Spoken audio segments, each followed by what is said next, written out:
in Christianity would say, when we think about the formative moment of Christianity, we look back to the cross. They look back to the Red Sea and its parting and their deliverance from Egyptian bondage. But maybe those two things aren't that dissimilar. And so that's what I want us to think about this morning for just a few minutes, is think about the God of the Exodus and what he is showing us about how he saves. And so to do this, I want us to first pay attention, obviously, to the initial Exodus moment that kind of gives birth to this idea that God will then incorporate, I believe, at least two other times in salvation history. And then we'll pay attention to how a second Exodus is what it has been called. When the children of Israel come out of captivity, you see similarities that come across. And then when it comes to dealing with sin, through Jesus on the cross, we see yet another Exodus. And so as we do that, let's begin first of all by looking at their bondage in Egypt. So when we go back to Exodus and we come to chapter 1 of Exodus, you remember at the close of Genesis, the children of Israel are in Egypt by invitation. Okay? Joseph is there. He's risen to great prominence, helped save the nation and many people in that region. And the entire family has been invited by Pharaoh into Egypt. They are there by invitation. Now, between Genesis 50 and Exodus chapter 1, we've got a pretty significant amount of time that transpires. And we have a king that we will call a rebellious king. We have a dynasty change. That is, it's not direct descendants from the same king that put Joseph in his position. It's a completely different ruling family, and it was not uncommon when ruling families took over, a new ruling family took over, to kind of do away and ignore the previous ruling family and their accomplishments. Okay? So it's not strange then that in verse 8 it says, "Now there arose a king over Egypt who did not know Joseph." I don't believe the idea captured here is the idea he had no idea who Joseph was. It would be hard to know anything about your nation's history and not know who Joseph was. The idea is that he did not hold him in high regard. He did not respect what he had done. So a king arises and he sees the children of Israel as they have multiplied, not as someone that's been invited in to help them, but he sees them as an existential threat. Okay? You're multiplying quickly, you could easily overtake us. And so he employs a thing that is common with tyrants, and that is, if they pose a threat, first enslave them. Find a way to enslave them. We're going to use them and we're going to force them into hard slavery and force them to build things for us. The second thing he does is, even though that labor doesn't seem to have the result, because in hard labor there's little care for human life, and so you're expecting people to die in the process. What actually happens is the labor, it kind of backfires. They begin to multiply. So if the labor part does not work, then what do? Well, then we turn to more direct means. And then you give the order that children, Hebrew male children, be killed so that they cannot perpetuate the family line. And so when we meet this king, when we meet this family of kings as we open Exodus, it's not going to be a pretty picture throughout the rest of the book. That's something that's very easy to see. But we also know him to be a rebellious king. For an example, we have a king change. You remember the king that when Moses was born was one, and then he dies, and his son, presumably son or grandson, would take over. And so it's that king that's king over Egypt when Moses comes into town yet again. So in chapter 11 and verse 10, it is said about Pharaoh, of course Pharaoh is just a title, you remember, it's not a name. It says, "Moses and Aaron did all these wonders before Pharaoh, and the Lord hardened Pharaoh's heart, and he did not let the people of Israel go out of his land." Okay, so you have the Pharaoh refusing, and this is the point where they've already had 9 plagues, and they're waiting on the 10th one, if you can categorize it as a plague, for them to be delivered. But Pharaoh has absolutely refused at every front. You're not leaving. And so we've got a king that's continually pushing back against God. Okay? Now, to kind of underpin this entire discussion, what we have to understand, to get to the Exodus, to get to the Passover, is that this rebellious king persisted in his rebellion, and when God viewed the children of Israel, he viewed them as his firstborn son. Okay? What is the final plague for which you get the institution of the Passover? It's a plague that kills all the firstborn sons. You see why? Because the king refused to let God's firstborn go. They paid with their firstborn. Okay? And so this rebellious king keeps on in his rebellion. In chapter 14, after he sends them out, after through grief they send them out, they come right back and he says, wait a minute, we didn't think this through. And so he begins to pursue them. And he even pursues them into the heart of the Red Sea where he and his army are drowned. That's chapter 14. And so we're dealing with a rebellious king. Okay? The second thing we see when we look at this particular paradigm or this way that God adjusts and deals with things is we see a leader. God always picks a leader to help in the midst of the process. And the leader, of course, in this context is going to be Moses. We're given a very short window into the first 80 years of his life in chapters 2 and 3. Okay?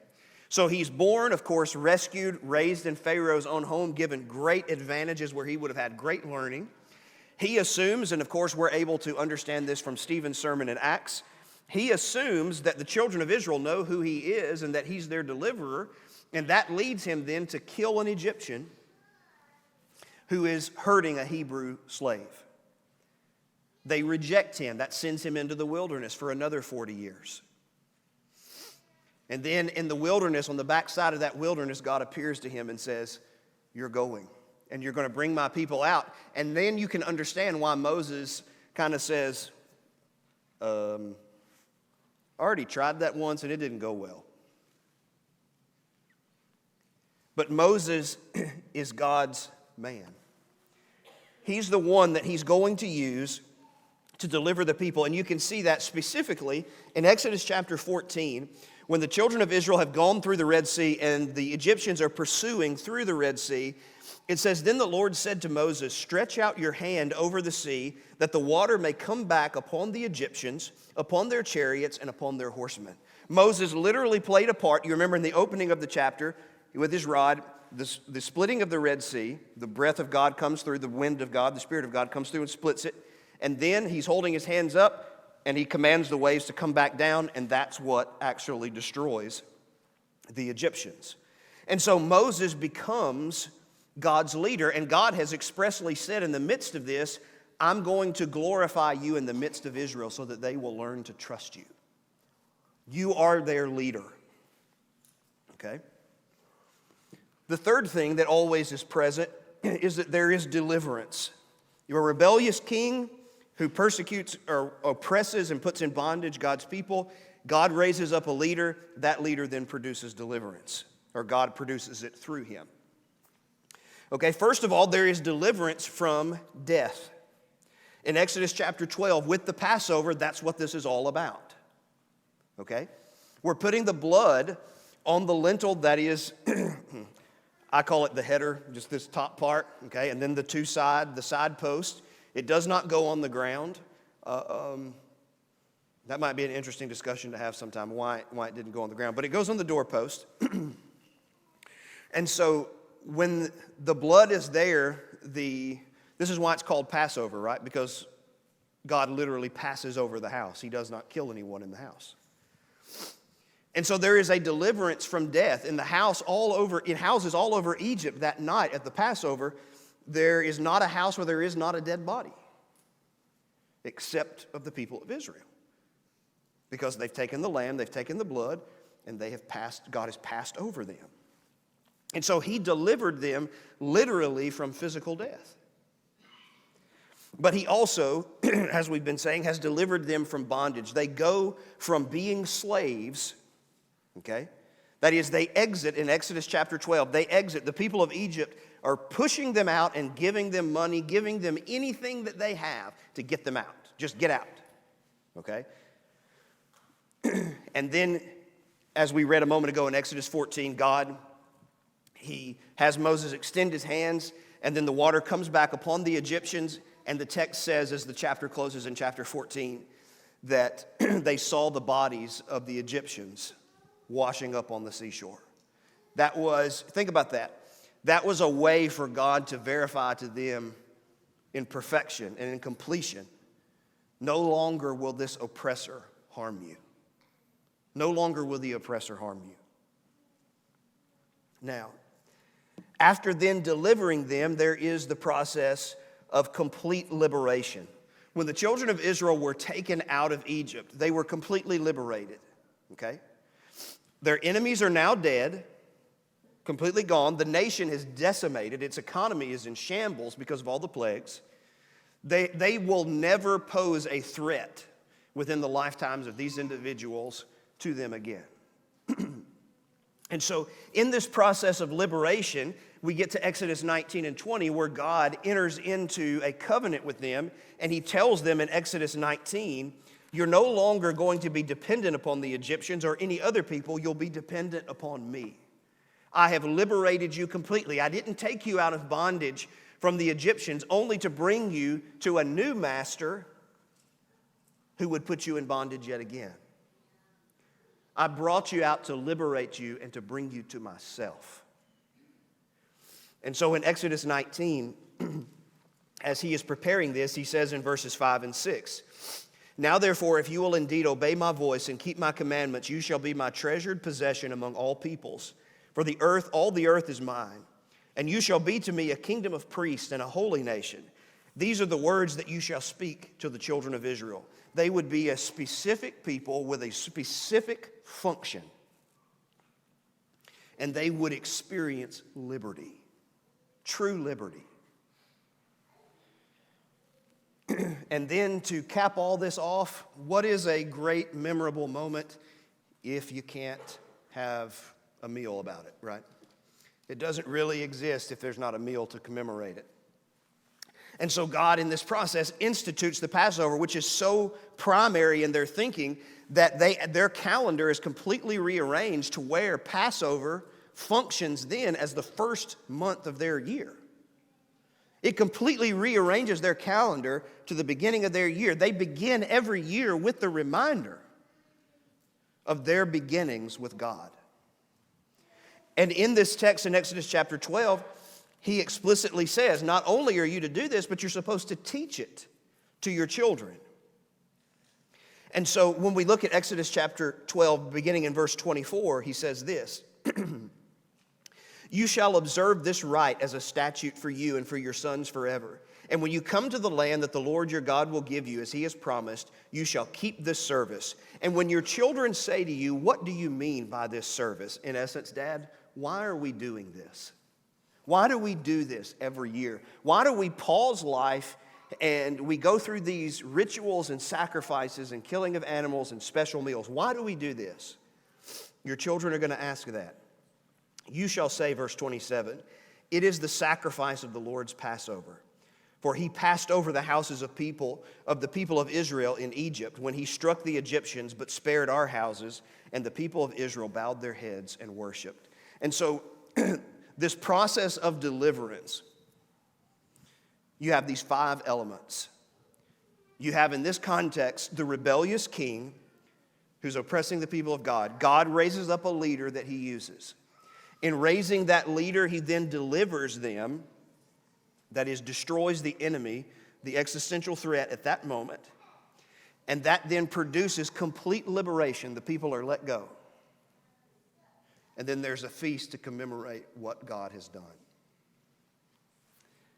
Now, with that foundation, we move into what has been termed the second Exodus. We've been through the Kings on Wednesday night, and we've seen how the people of God, the children of Israel, found themselves, the 10 northern tribes, go into Assyrian captivity when Assyria is the superpower in 722.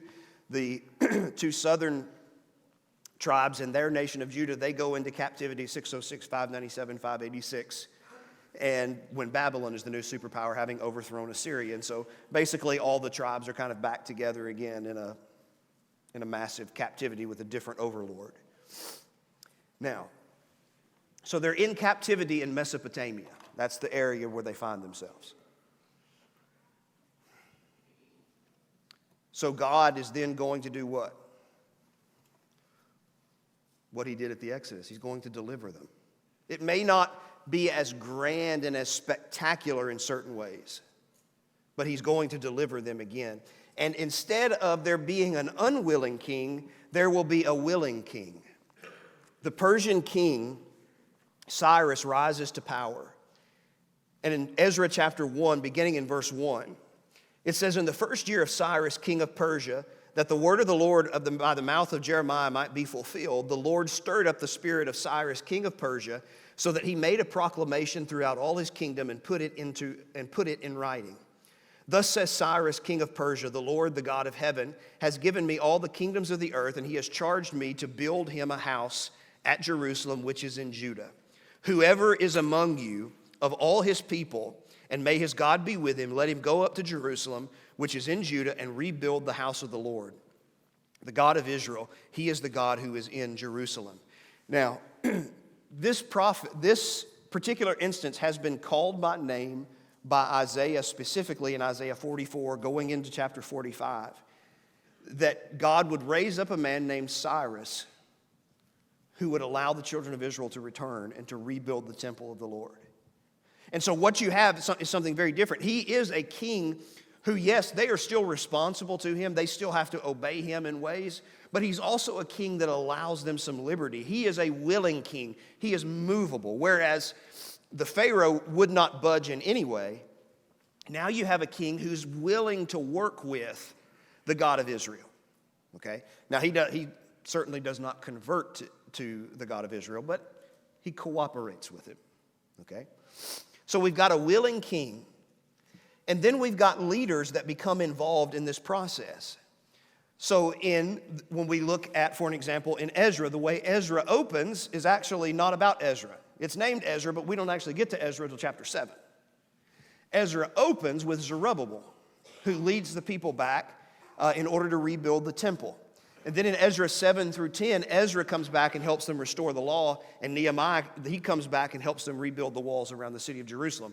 But what you have is a liberation that's beginning to take place. God is raising up leaders.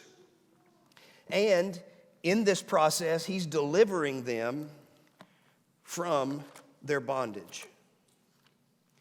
There's an interesting text, and I remember the first time I read it, and it's one of those things where you read something and you go, I know I have read this before. Like, I'm quite certain that I've read the Bible from cover to cover before. But for some reason, it didn't stick out until this time. And there's a statement made in Jeremiah 16 when Jeremiah is preaching to the people about the destruction that is coming. And this is the thing about the prophets that we have tried to observe continuously. The prophets, yes, when they are talking about God's destruction that is coming, yes, they are clear. They are going to be punished. They are going to be destroyed. But no sooner do they get that out of their mouth before they start talking about God's promises to save them and restore them.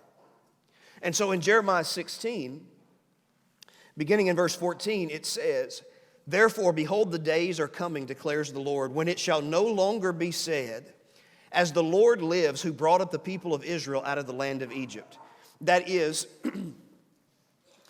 when you would say, hold your hand up to take an oath, whereas we might say, so help me God. They would say something, they would enter into a covenant and say, as the Lord lives, who brought us out of the land of Egypt, that's by him I'm making this promise. And so Jeremiah is saying there's going to come a day when you're no longer going to hold up your hand and say, as the Lord lives who brought us out of the land of Egypt. But what is that oath going to be replaced with? Verse 15, "But as the Lord lives who brought up the people of Israel out of the north country and out of all the countries with which he had driven them, for I will bring them back to their land that I gave to their fathers." This second Exodus, your deliverance from captivity, is going to be so influential in your minds that you're going to take oaths, not because of what God did for you in Egypt, but what God did for you to bring you back from Mesopotamia. That's how significant this deliverance is going to be.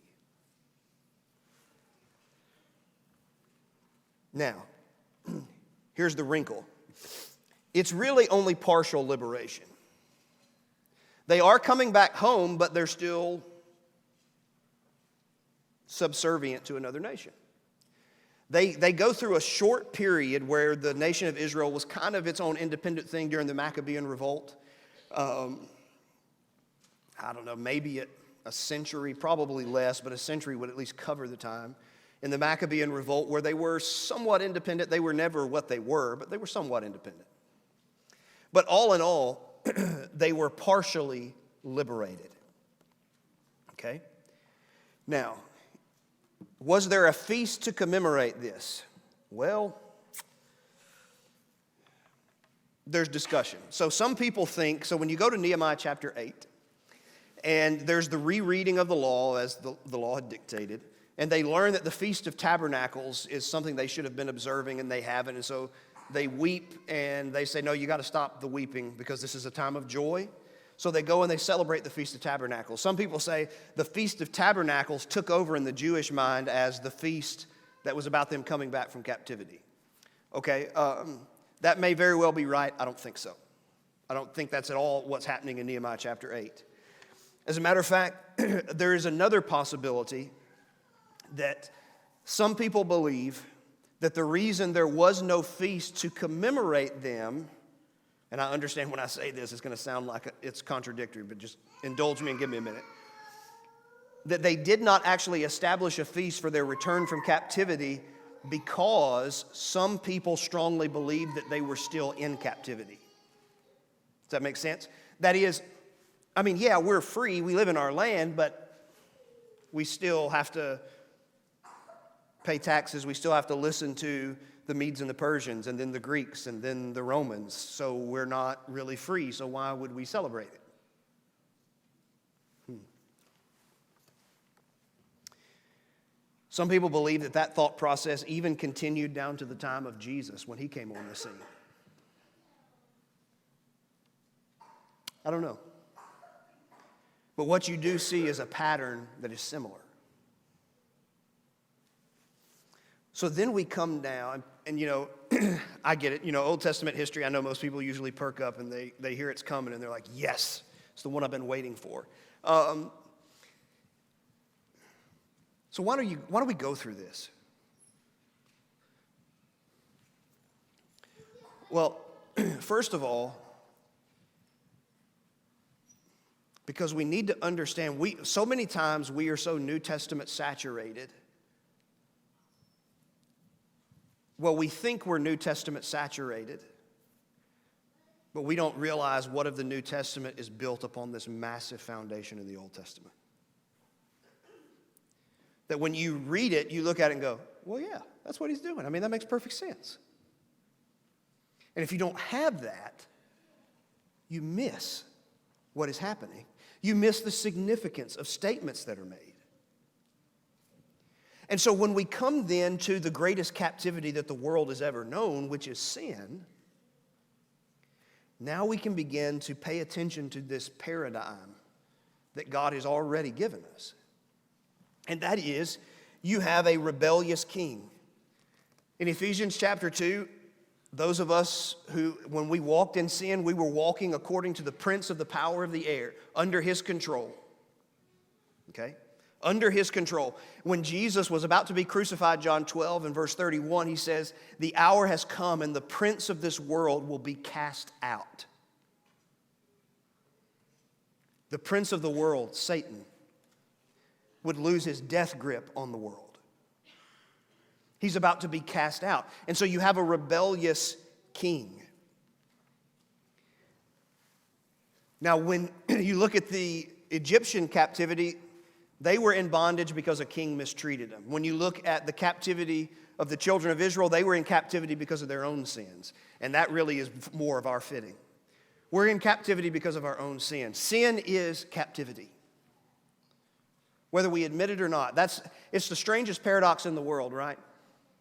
Satan from the very beginning has been arguing, from literally Genesis 3 forward, he has been arguing that go out on your own and you will be free.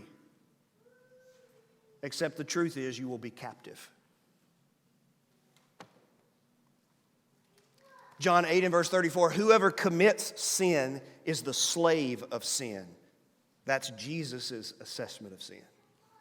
Or in 2 Timothy 2, 24 to 26, when he's talking to Timothy about his gentleness and how he preaches and how he handles people and situations, especially people who are hostile toward him, he tells them you have to be gentle because people have been taken captive by the devil to do his will.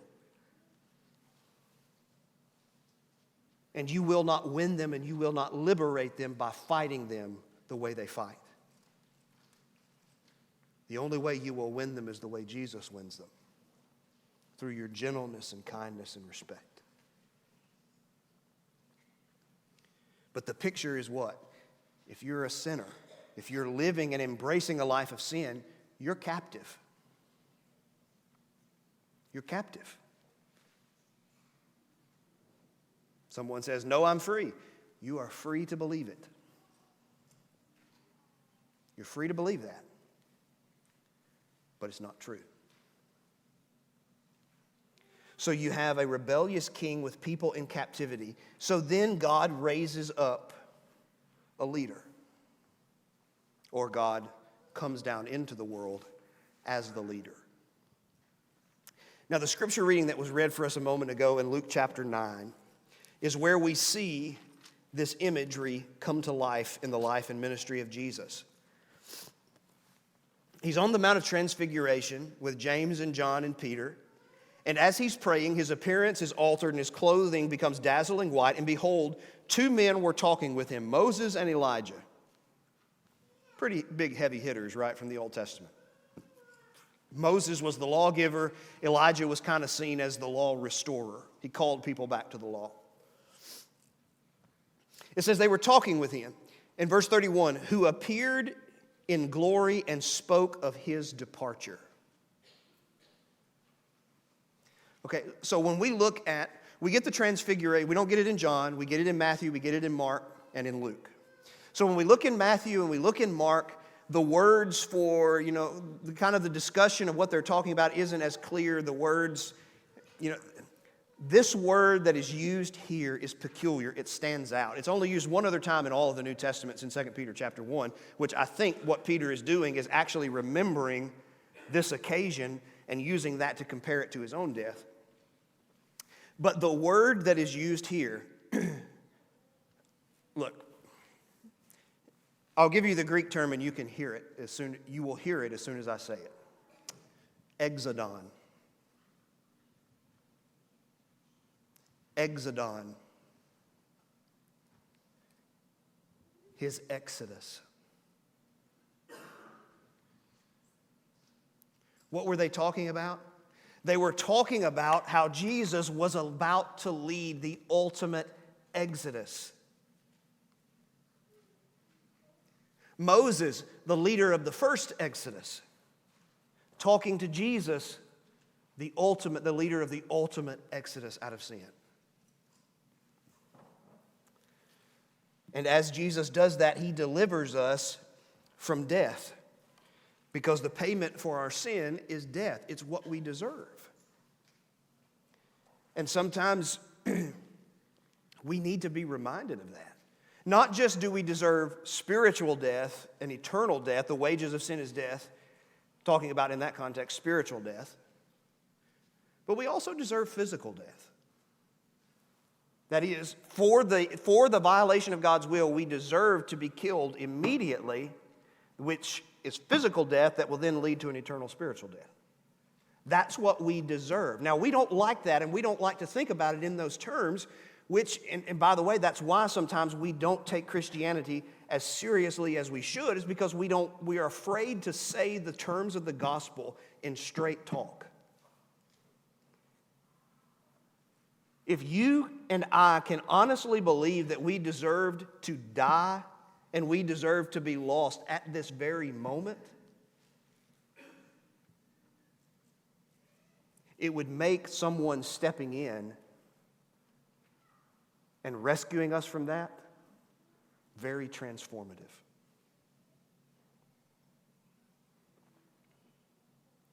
There's a deliverance from death.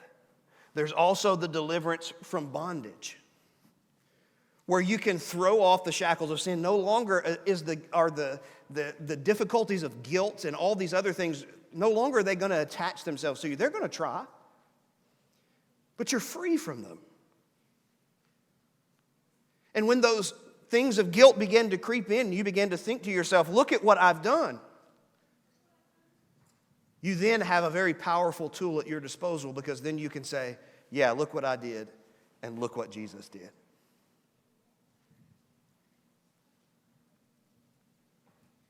And what he did defeats what I did.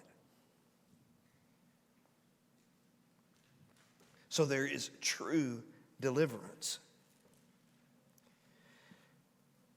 And then there's what we'll call partial and complete liberation. You know, the children of Israel, they were completely liberated in the Exodus, partially liberated in returning from the captivity. People say, you kind of sound like you're talking out of both sides of your mouth. Well, maybe I am. But there is something, we talked about this principle before. It's called the already and not yet of our Christian lives. Okay? What do we mean? Have you and I been saved from our sins if we are Christians? Yes. Have we been saved from sin to the point that we will never struggle with it again? No. Will we one day be saved at a point where we will never struggle with it again? Yes. So there are benefits of the gospel that we enjoy now in the already to a degree, but not yet do we enjoy them to the fullest degree that we will. And so, when we think about this subject, that's where that comes in. That's how you can say it's partial but yet complete. Yes, we are liberated from sin, but we're also still going to, in our Christian life, struggle with sin. It's Romans 7:13-20. There are going to be things that we don't want to do that we do. There are going to be things that we wish we would do that we don't do. There's going to be a continual fight with sin. Galatians 5:16-17. But there's coming a day when that won't be a struggle anymore. When we are freed from a place corrupted by sin and ushered into a place characterized by righteousness, and we're no longer tempted to do things that are wrong. And so we can enjoy complete liberation one day and partial liberation at this moment. And as we said when we began, what is an act of God if there's not a feast attached to it? That's what we're doing. When we partake of the Lord's Supper, you know, sometimes people say, wouldn't it have been so cool to be a part of the Exodus and to see all that stuff? And then, you know, you go and every year you partake in the feast of the Passover and you get to remember what God did for you. And you get to remember how God ripped apart a sea and then delivered you from people who hated you and oppressed you. Can you imagine what that must have been like?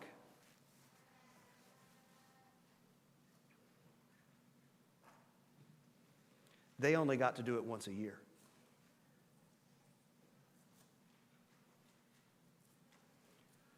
We do it once a week. It's called the Lord's Supper. Now look, the reason why sometimes we miss the element of the Lord's Supper is because we take portions that honestly, they could fall from the table. Right? I mean, that cracker's not big, and I mean, I've got crumbs at my table probably at this moment that are bigger than that.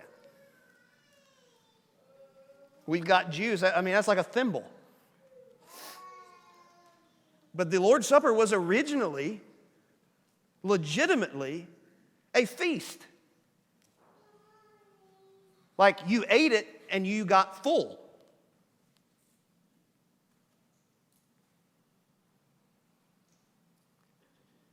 I'm not saying we're wrong in how we're practicing it. I'm saying it sometimes hinders the way we view the Lord's Supper as a feast. and a memorial reenacting where we're thinking to each other, hey, you remember that time God tore open the Red Sea? We're saying to each other, hey, you remember what we used to be? You know who we are now? You know who God is making us to be? And you know that phrase at the end of 1 Corinthians 11 that was read for us that we hear so often, but we miss, I think, sometimes the import of it? And we say, we do show the Lord's death until he come. What is that? That's a toast. It's a toast. You're at a feast, and we say, we are here, and we're honoring Jesus until he come. And everyone drinks.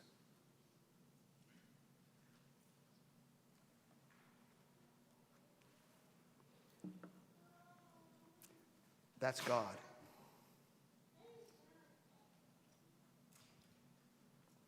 That's the God of the Exodus, who wants to free us and wants to liberate us. And only he can do it.